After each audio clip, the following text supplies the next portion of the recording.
Are you tired of being an easy prey in Dead by Daylight? Do you want to master looping killers, confusing them, and making epic escapes? Join me as I outwit the killer in Dead by Daylight, discover my thought process, learn my looping strategies, and gain insights that you can apply in your own game. Let's turn fear into skill together. Enjoy the video. Okay, so we are on the game. Gideon Meat Plant. Great map for survivors, to be honest. Looks like we are going against the Cenobite, and I'm going straight for the cube because I am a confident looper, and after watching this video, you will be too. So I'm going to grab the cube, make a choice to set my flashlight down so I can come back and pick up the flashlight after solving, or pick up the flashlight after solving the cube near the flashlight. That's the goal, anyways. I always want to put myself in a good position when solving the cube, so if he teleports to me, I'm able to react better. Unfortunately, he's probably using the perk Hoarder and saw me pick up the cube and came up to me. Okay, so notice what I do here. I keep acting like I'm going to go to a certain loop, and then I keep pressing forward to go to the next strongest loop on this map. And then I greed the pallet, so I'm not going to drop the pallet as I run past it. I'm not even going to do that until I'm injured. I did obviously do it at first so I could gain some ground so it wouldn't be a quickly ended chase. Because if you look at the HUD, another thing is whenever you drop a pallet, you want to take a couple steps away from it if you're trying to pull chains off. Otherwise, you will have to... it'll force you to vault the pallet back towards the Cenobite. So whenever you do drop a pallet, take a couple steps away before you try to pull your chains off, or use the environment to break your chains. Don't let getting chained freak you out. Just keep moving, keep breaking the chains, and looping as if they aren't even on you. So he hits me, I'm going to take advantage of this speed boost here, and go down to what I know is another very strong loop in this map. Unfortunately, I kind of freaked out because I tried to drop that pallet and I actually ended up sprinting into the locker, so it is what it is. Turns out this guy has Starstruck. Oh my gosh, there's a girl just standing at that pallet on to our left.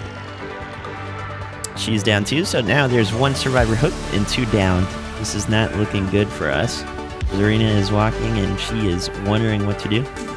It turns out in this situation, she did probably what was best. We'll see. She probably could have recovered the person on the ground first, then unhooked me.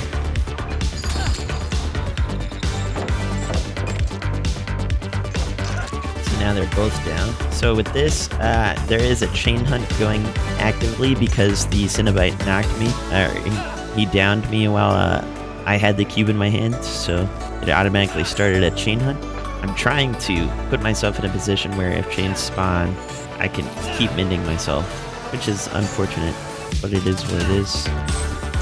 After you dodge them enough, there will be a little period of reprieve where you're able to end yourself in this case. Okay, so I'm stuck with the decision. I have to go for one of these two unhooked people. One of them has Kindred, and I can see the killer approaching them. And unfortunately, they gave up while on the hook. So I'm moving toward the Zarina to get the unhook for her. As you can see on my character, the heartbeat is getting strong because the killer is quickly approaching back towards Zarina. So I'm moving to hopefully give Elita the chance to unhook while I take the Cenobite on another chase.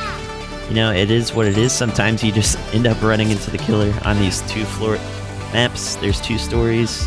Sometimes you think he's above you when he's not. He obviously has agitation. So he's doing Starstruck agitation. Zarina goes for a great play here. Unfortunately, it didn't blind the killer and get me off of the hook.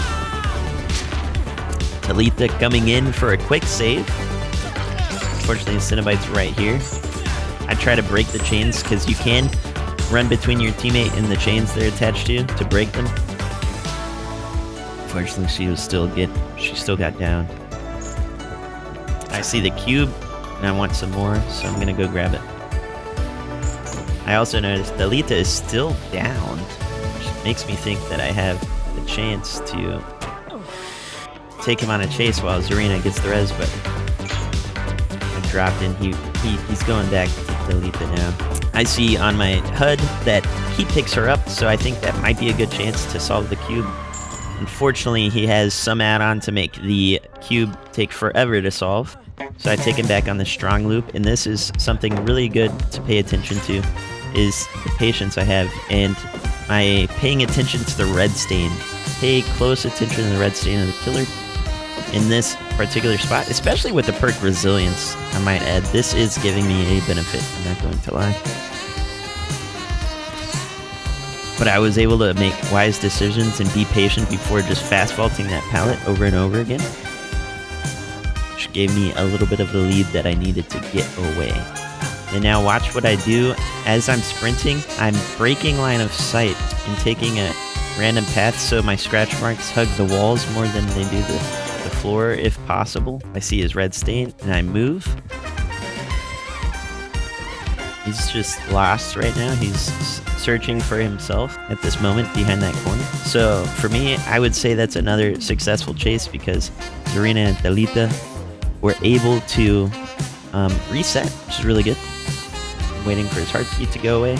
And now I'm going to find a Jhin and actually be productive toward the main objective of the game right now. Dalita is getting chased in the distance. Unfortunately, she's on death hook. I am too, so here the chase is getting closer to me. I'm pretty sure it's on top. Yep, it is. I'm not affected by Starstruck, so this is no reason to panic. That is a reason to panic whenever a skill check happens and you're trying to leave. You just gotta move. He decided to drop down to come after me with his agitation. I'm crouching to reduce the volume of my grunts of pain by 50%. That way he can't exactly tell that I'm right above him.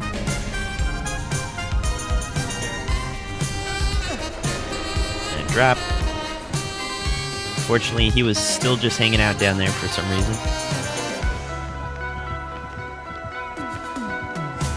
Sometimes you can confuse the killer with a little bit of FOV tech, and anything that can buy your teammate time to do Jhins is worth it, in my opinion. Zarina is able to complete the second to last Jhin. And obviously, this killer is leaving me on the ground to find the fourth survivor so they can try to secure a 4K. Looks like Zarina was able to be stealthy enough to come back to me, leaving me the opportunity to get away, maybe recover.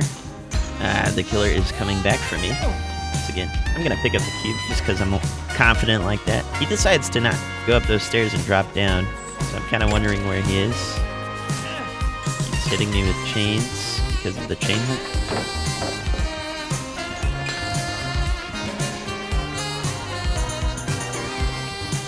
Watch his red stain here.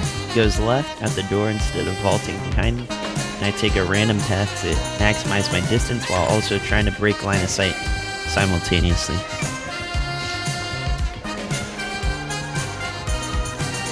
I know that he's going to double back, expecting me to vault that. I buy a little bit of extra time for Zarina.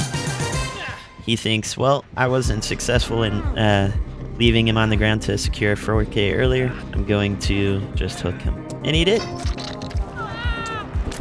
So, spoiler alert, Zarina does end up finding Hatch and escaping, so good for her and everyone else involved in this match. If you like this video and you learned something new, please make sure to give it a thumbs up, subscribe, turn on notifications for more videos like this in the future, as it does help the channel, and share with your friends, share with your grandma, share with your mom. Yeah, anyways, while you're still here, don't hesitate on clicking that video on the screen right there.